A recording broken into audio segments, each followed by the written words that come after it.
Shalom, bienvenue une fois de plus sur notre chaîne, sur Maman, le Dieu des dieux. Bienvenue sur cette thématique sur les femmes des hommes de Dieu, une portée satanique dans le ministère. Dans la première partie, nous avons vu l'exemple d'un frère, homme de Dieu, qui s'est retrouvé en train de vivre seul, loin de sa femme. Pas parce que c'est sa volonté, pas parce que l'homme doit vivre seul, mais parce que l'abomination qui était utilisée, que Satan faisait passer par sa femme, a fait que de finir comme des Osinati, qui est une femme de pasteur tuée par un pasteur. On pouvait dire c'est mieux souvent de s'éloigner, parce que c'est très important de savoir que Dieu est un Dieu de paix. Et si on est avec ensemble, si on est deux, on est avec quelqu'un sans être en paix, ça ne vaut pas la peine. Alors, on pouvait voir que il y a une différence entre une femme, une épouse et une aide semblable. Beaucoup de personnes ont des femmes, mais n'ont pas d'épouse. Beaucoup de personnes ont des épouses, mais n'ont pas d'aide semblable. Et la spiritualisation a fait qu'on arrive à faire semblant, au point où ce semblant-là, on présente ça comme si c'était la vérité. Mais à travers ces partages, on peut savoir que dans la parole de Dieu, la notion de femme, c'est une notion différente de la notion de aide semblable, parce que la femme c'est Isha, la femelle de l'homme, mais l'aide semblable c'est Ézer. Et Ézer c'est ce moteur-là qui est capable d'amener l'homme loin, ce moteur-là qui est capable de créer la production. Ézer par défaut c'est une multiplicatrice. Ézer par défaut, lorsqu'une femme trouve, lorsqu'un homme trouve une Ézer, une aide semblable, cet homme-là est dans la joie, est dans la paix, cet homme-là est dans l'abondance, cet homme-là est dans la multiplication. C'est pourquoi, naturellement, par défaut, toute femme est une multiplicatrice, mais une épouse encore multiplie la vie de l'homme. Et une aide semblable multiplie, une épouse aide semblable multiplie encore la vie de l'homme. C'est pour ça que la parole de Dieu peut dire que qui a trouvé une aide semblable a trouvé un bijou précieux, a trouvé le bonheur. Mais les gens ont confondu qui a trouvé une femme a trouvé un bonheur. Non, non et non. La destruction de l'homme passe généralement par la femme et la destruction des hommes de Dieu passe généralement par leur femme, sauf si elles sont devenues leur aide semblable ou elles sont donc en capacité de les aider à aller loin d'un ministère. C'est pourquoi il n'y a que deux types de femmes à côté d'un homme de Dieu. Il y a une femme aussi qui pense qu'elle est spirituelle comme son mari et elle aussi, elle a Dieu, elle a le Saint-Esprit. Il y a une autre qui sait qu'elle est là pour servir son mari à aller où il doit aller. Pour ce type-là, on n'a pas besoin de trop connaître la vie de quelqu'un pour savoir. Quand tu regardes un homme ou un homme de Dieu, regarde le comportement de sa femme, regarde la mentalité de sa femme, regarde sa manière de faire, tu vas savoir si c'est sa femme ou si c'est son aide semblable. Et donc, il faut regarder ça, frère et soeur, quand tu regardes un couple. Il faut regarder cette personne-là qui est capable de dire, moi aussi, j'ai ma décision, moi aussi, j'ai mon pouvoir, moi aussi, j'ai le droit, moi aussi, j'ai, effectivement. C'est vrai, sataniquement parlant, qu'une femme aussi a sa décision, une femme a sa liberté, une femme a sa capacité, une femme, sataniquement parlant, c'est vrai. Mais bibliquement parlant, aucune côte n'a cela face à... C'est exactement comme l'homme peut dire, je peux m'en sortir sans Dieu. Oui, sans Dieu, l'homme peut se lever en apparence, aller créer ces choses, aller vivre tout ça. Mais on sait tout où ça nous amène. L'être humain ne peut pas vivre sans Dieu, exactement comme une aide semblable ne peut pas vivre sans son mari. Et c'est important pour savoir qu'aujourd'hui, dans le corps de Christ, le mépris, on a des filles mal élevées, mal éduquées, ou qui ont grandi dans une famille où la sale bouche, ça fait que elles arrivent à mener le satanisme dans le cercle familial. Pourquoi? Parce que même seulement ce qui sort de sa bouche est une source de malédiction. Pourquoi? Parce que beaucoup de personnes oublient que la parole de Dieu dit que la bouche est très très dangereuse. Très très dangereuse. C'est pourquoi c'est important de savoir que ce qui sort de la bouche de quelqu'un montre en réalité ce qui est rempli dans son cœur. Et il faut se méfier des gens, des adorateurs, des adoratrices du dimanche. Dimanche, la tête attachée, pieuse, le cabas, tout, et ainsi de suite.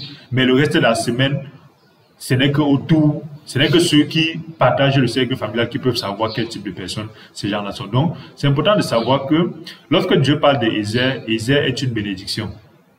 Mais combien de d'hommes de Dieu ont trouvé leur Ézer?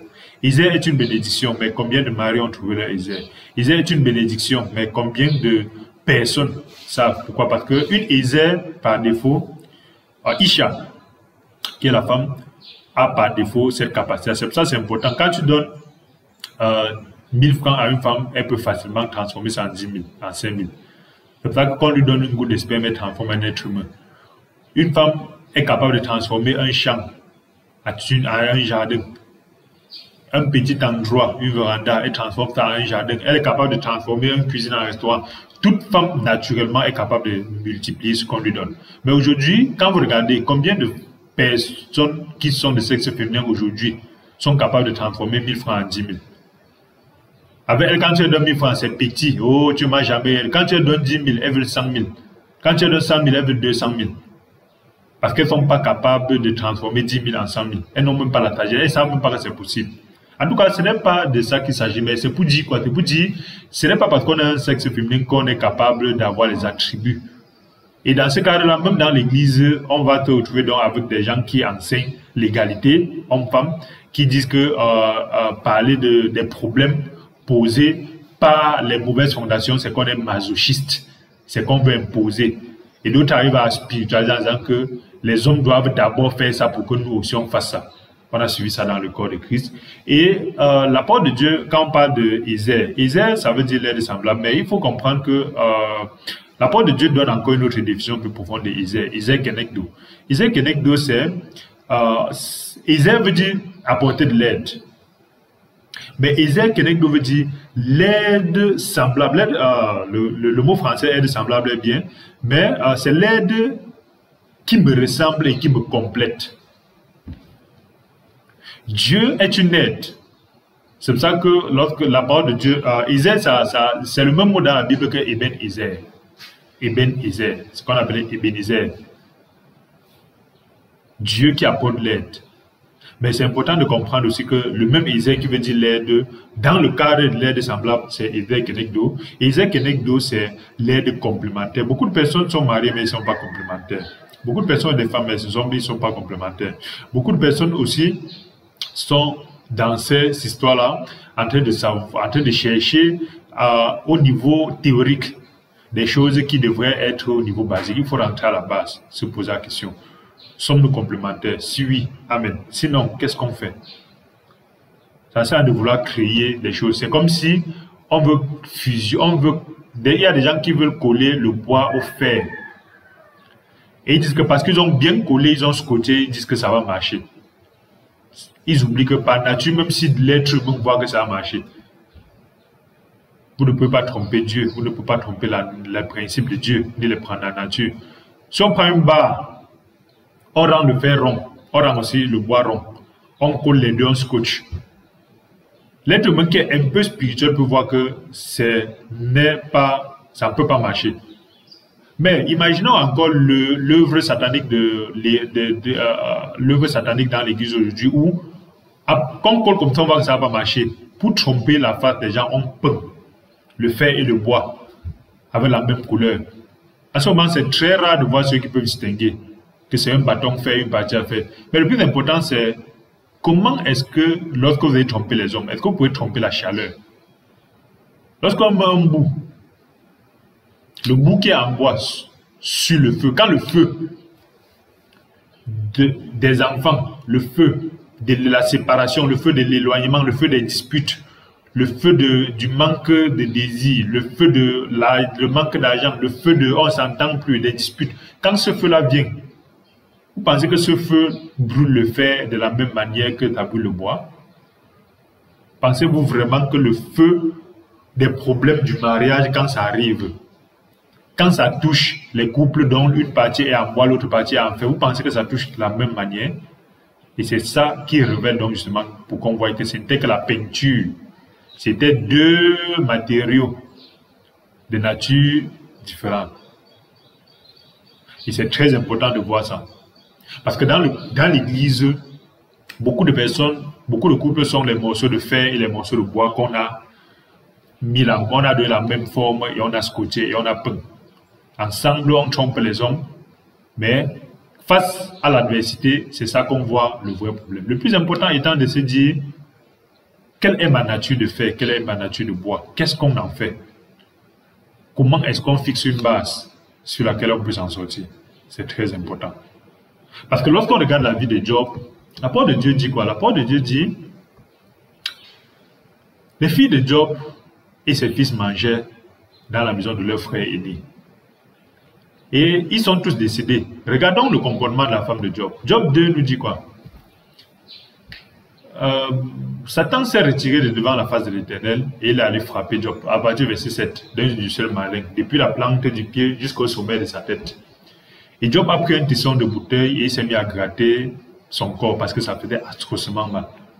Verset 9 dit un truc d'important. Les femmes des hommes de Dieu. Sa femme lui dit, tu demeures ferme dans ton intégrité. Maudit Dieu et meurs.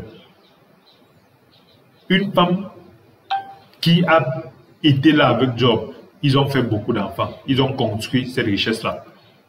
Ce n'était pas son mère semblable. La femme de Job, c'était la femme de Job. C'était pas, peut-être c'était même l'épouse de Job, mais ce n'était pas les aides de Job. Ce n'était pas l'aide semblable de Job. Ton aide semblable ne te dirait jamais maudit Dieu et pas. Parce que ton aide semblable, c'est que si elle connaît Dieu, ce n'est qu'à travers toi. Il n'y a pas deux prêtres dans une famille, il n'y a pas deux pasteurs dans une famille, il n'y a pas deux leaders dans une famille. Même lorsque une femme connaîtrait la Bible plus que son mari, le dépôt de la vision est chez son mari. Elle devrait utiliser toute cette connaissance-là pour prendre la vision de son mari et utiliser cette connaissance-là pour que le train de son mari aille loin. Mais beaucoup de personnes disent, je lis la Bible plus comme mon mari, je prie plus que mon mari. Je me rappelle d'une sœur qui est dans le corps de Christ. En apparence, on disait qu'elle avait beaucoup d'argent. Et quand elle venait dans le corps de Christ, elle avait des comportements qui permettaient qu'elle puisse, en apparence, en assemblée, mépriser son mari. Mais je n'avais jamais vu personne lui dire que ce que tu fais là, sœur, n'est pas normal. Elle pouvait venir témoigner qu'elle est plus spirituelle que son mari. Son mari était assis là. Quand j'ai regardé la face de son mari, il dit, pensez-vous, un parent s'assoit. Un parent peut te dire, mon fils, effectivement, naturellement, c'est ça. Lorsque tu es plus spirituel que ton mari va reconnaître. Et ton mari, c'est lui qui va te dire, ma femme est plus spirituelle que moi. Ce n'est pas toi qui dois te lever et dire que tu es plus spirituel. Même lorsqu'une femme prierait plus que son mari, c'est le mari qui va dire que vraiment, je prie, mais ma femme prie plus que moi. C'est ça qui te donne le poids. Même lorsque une femme jeune et médite et reçoit la visitation du Saint-Esprit plus que son mari, c'est son mari qui va dire que vraiment, mon niveau, je sais que voilà mon niveau, tout, mais ma femme est plus. Et elle devient plutôt un outil, un avantage, une ressource. Ce n'est pas qu'elle devient un nouveau maître de la famille.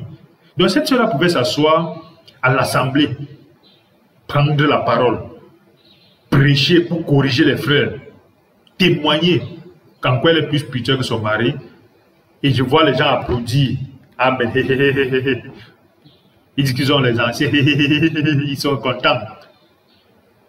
Jusqu'au jour où on a vu que c'est pas parce que la Bible, Bob Marley, il va dire la Bible, Bob Marley dit, you can fool some people sometime. But you cannot fool all the people all the time. Tu peux tromper l'assemblée certaines fois, mais tu ne peux pas tromper l'assemblée continuellement. Jusqu'au jour où on s'est rendu compte que tout ça c'était la bouche. Même lorsque ton mari c'est un malade, un fou, un homme spirituel, tu serais jamais au-dessus de lui. C'est pour ça que pour dire que la femme de Job ici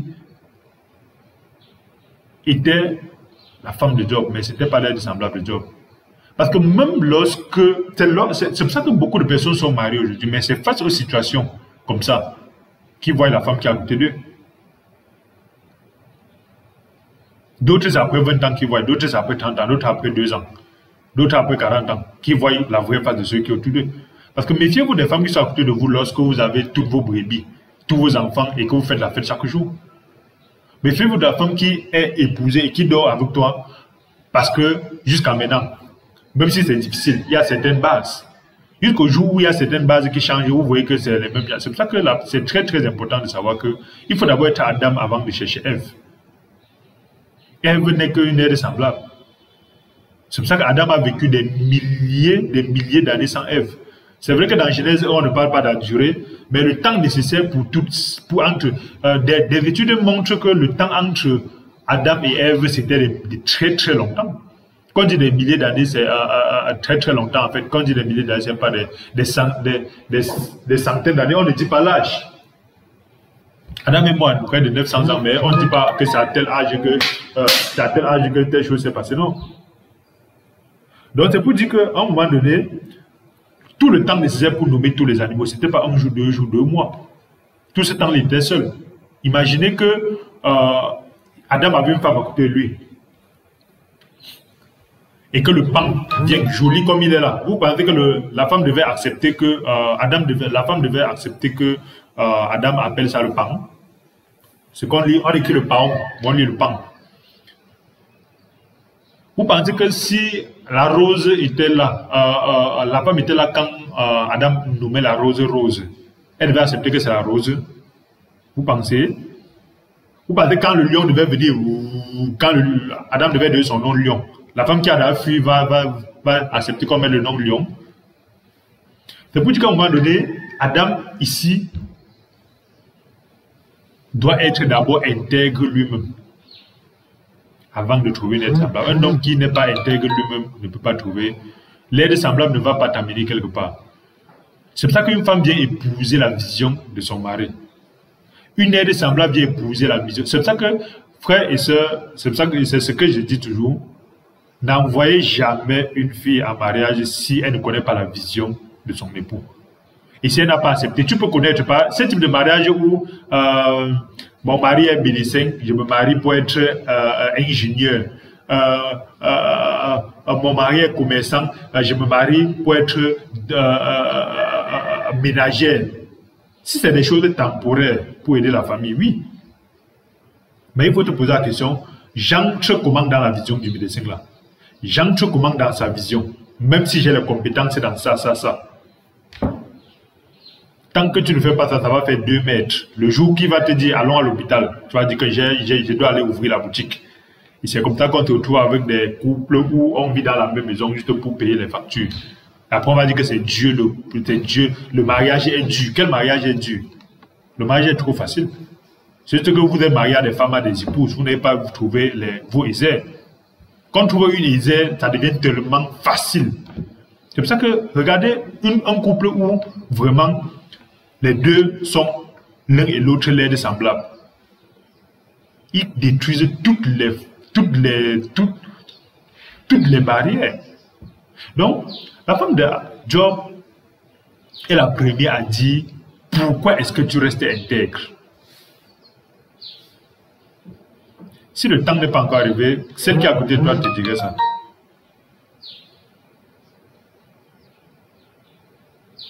Pourquoi est-ce que tu restes intègre? Patiente, frère et soeur, homme de Dieu, jusqu'au jour où celle qui est à côté de toi va te dire ça. Si elle ne te dit pas ça, bénis Dieu, parce que peut-être Dieu t'a donné une aide semblable. Mais pour ça, chacun peut savoir si la personne qui est à côté d'elle, de lui, est une aide semblable ou pas. Mais Job répondit, verset 10. Tu parles comme une femme insensée. Quoi? Nous recevons de Dieu le bien et nous ne recevons pas aussi le mal. Quand le mal est arrivé, ça a montré la vraie face. La femme de Job était celle qui était là, qui était sa femme lorsqu'il fallait recevoir le bien. C'est très important. Et ce type de femme-là, Job a eu le courage que beaucoup de chrétiens n'ont pas. Ce type de femme n'a pas persisté. Parce que ce type de femme, lorsqu'elle veut te manipuler, que maudit Dieu, tu pars. Et la première étape, elle te manipule avec beaucoup de stratégies. Les femmes, les hommes de Dieu. Lorsque cette stratégie-là ne marche pas, elle utilise les gens. Dans l'église, dans la famille, dans la société, même l'État.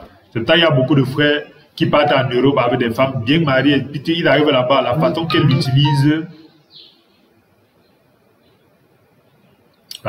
utilisent, les biens sociaux. L'État n'est pas menti qu'il m'a fait ça, il m'a battu, il m'a fait ci. Et l'État te met. C'est pour ça que beaucoup d'hommes se suicident comme ça. À cause des épouses qu'ils ont eues qui n'étaient pas leurs aides semblables dans le corps de Christ. Mais après, on va dire que c'est pour ça que je bénis Dieu pour beaucoup d'hommes de Dieu qui arrivent à assumer. Le fait que de vivre avec des personnes qui sont un frein pour le ministère, c'est très bon et naturel. De préférer être taxé par des religieux, de ceci, cela. Par les religieux, ça veut très bien parler du mariage, à bouche. Et dans ce cadre-là, on peut voir que Job, la seconde phase pour ce type de manipulatrice, c'est que plus tard, la seconde phase à partir de ce type de manipulatrice, c'est que plus tard, naturellement, si elle arrive à ne plus te manipuler, elle va partir. Et t'inquiète même pas, frère. Non, aucun homme n'a besoin de chercher une femme. Aucun homme n'a besoin de chercher une femme.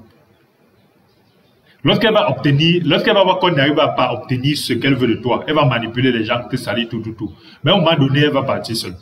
C'est pour ça que vous voyez beaucoup de personnes dire qu'elle a fui le ménage, elle a fui, vous pensez qu'elle a fui pourquoi? Parce qu'on l'a chassée. D'autres fuient parce qu'elles ont vu que l'intérêt et la manipulation n'a pas marché.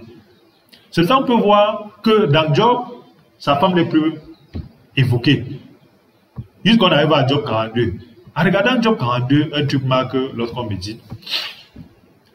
Une puissante parole dans Job 42, c'est Job 42, verset 5 dit, c'est Job qui se repent, il dit, mon oreille avait entendu parler de toi. Il parle de Yahweh. Beaucoup de personnes ont entendu parler de Yahweh. Mais il dit, maintenant mes yeux t'ont vu. C'est pourquoi je me condamne et je me repens sur la poussière et sur la cendre. Beaucoup de personnes font même 50 ans avec Dieu en entendant parler de Dieu jusqu'au jour où ils voient Dieu. Je prie Dieu que Dieu fasse que tout disciple de Yeshua, Mashiach, puisse vraiment quitter d'entendre parler de Dieu à le voir. Beaucoup de personnes aussi ont entendu parler du mariage. Beaucoup de personnes sont mariées, mais ils n'ont pas encore vu le mariage. C'est pour ça quand les gens disent que beaucoup de personnes veulent entrer, beaucoup de personnes veulent sortir, on pense que non, c'est parce qu'on est mieux que eux. C'est pour ça que vous voyez des gens aujourd'hui qui se marient, on leur dit pourquoi tu te maries, pourquoi tu penses que ça va aller, ils disent que parce que non, je l'aime trop. Vous pensez que tu l'aimes trop plus que les autres. Tu connais même quoi sur l'amour par rapport aux autres qui sont divorcés là? Vous parlez de quoi? L'autre dit que non, parce qu'elle fait les grands mariages. Tu vas faire un grand mariage plus que Coco Emilia et l'autre, et Vemba. Même avant, eux d'autres ont fait. C'est pour dire qu'à un moment donné, beaucoup de personnes ne comprennent pas que dans le corps de Christ, ça fait mal. On va dire qu'on va te taxer de. Elles ont dit quoi? De masochistes. Mais ça fait mal. Mais il faut faire cette base-là de se méfier. Et la parole de Dieu dit donc que pendant les dernières années, Job a reçu des bénédictions à partir du verset 12. Job a reçu des bénédictions qu'il en avait plus qu'il n'a reçu les premières. Il a possédé 14 000 brebis, 6 000 chameaux, ainsi de suite. Il eut 7 fils et 3 fils. Il donna à la première le nom de Jemina, la seconde Ketia, la troisième Keren Apuk. Donc c'est pour dire qu'en réalité, à la fin, on peut se rendre compte que la femme de Job n'était plus là. La vie de Job ne se reliait pas à sa femme. La vie de Job se lie à son aide semblable. Beaucoup de personnes ont des femmes mais n'ont pas trouvé leur aide semblable. Et le plus important, c'est qu'ici, Job a eu, vous pensez qu'il a eu 7 fils et 3 filles, 10 enfants avec la même femme, sachant que les enfants qu'il avait eu déjà étaient dans les grands enfants. La même femme là qui a eu les grands enfants pouvait encore accoucher 10 enfants. Ce n'est pas pour dire qu'il faut faire ceci, il faut faire cela, mais c'est pour dire que dans le corps de Christ, un homme de Dieu doit avoir le courage de quitter les femmes utilisées par Satan pour aller vers l'aide semblable que Dieu a donnée. Pourquoi? Parce qu'on dit bien qu'aujourd'hui, ce que tu as, tu ne connais pas demain. Job, ce qu'il a eu plus tard était plus grand. Parce que beaucoup de personnes pensent que non, c'est figé aujourd'hui, non. C'est pour ça que des gens prêchent des choses. Oui, il ne faut pas divorcer, mais personne ne peut divorcer son aide semblable. Mais tout bois collé au fer va toujours amener au divorce. C'est pour ça que, avant de dire qu'il ne faut pas divorcer, posez-vous la question, est-ce que c'est d'abord un mariage biblique et un mariage vrai? Parce que tout colmatage, toute épousaille, tout vient, on reste après, on part voir le maire. Toutes ces histoires-là vont tout finir par le divorce. Mais aucun vrai mariage ne peut mener au divorce. C'est pour ça que c'est naturel de prêcher qu'il ne faut pas divorcer. Mais c'est aussi important de voir où ça a commencé. Si ça a commencé par le faux, le divorce est obligatoirement où ça va finir. En tout cas, c'est important que les hommes de Dieu puissent méditer et se méfier parce que autour de nous, beaucoup de choses sont dans l'église, sont détruites. Beaucoup d'hommes de Dieu sont tirés par derrière dans le ministère, pas à cause de directement Satan qui les attaque, mais Satan qui passe par les femmes et par les mariages. Et dans le corps de Christ, on n'en parle pas parce que c'est un sujet tabou, c'est un sujet qui est trop sensible. Que Dieu nous aide vraiment à méditer là-dessus et à partager et à détecter chacun. Est-ce que j'ai une femme? Est-ce que j'ai une épouse? Est-ce que j'ai une aide semblable? Et que pour ceux qui veulent entrer là, qu'avant d'entrer, ils se méditent. Cette personne-ci, c'est une épouse, c'est une femme ou c'est une aide semblable que je veux avoir. Est-ce que dans mon avenir, ça va être comme la première phase de la vie de Job ou la deuxième phase? Parce que la deuxième phase, c'est très important. On ne parle plus de sa femme, mais Job a eu une femme ou des femmes après. Il était plus important de se dire quelle est la volonté de Dieu par rapport à ça. Est-ce que la volonté de Dieu, c'était la première la vie de Job ou la deuxième vie de Job? Chacun doit méditer et pouvoir trouver. Merci d'avoir médité sur cette vidéo. Merci d'avoir écouté ce partage. Merci de vous abonner si ce n'est pas encore le cas. Et à bientôt pour une nouvelle méditation.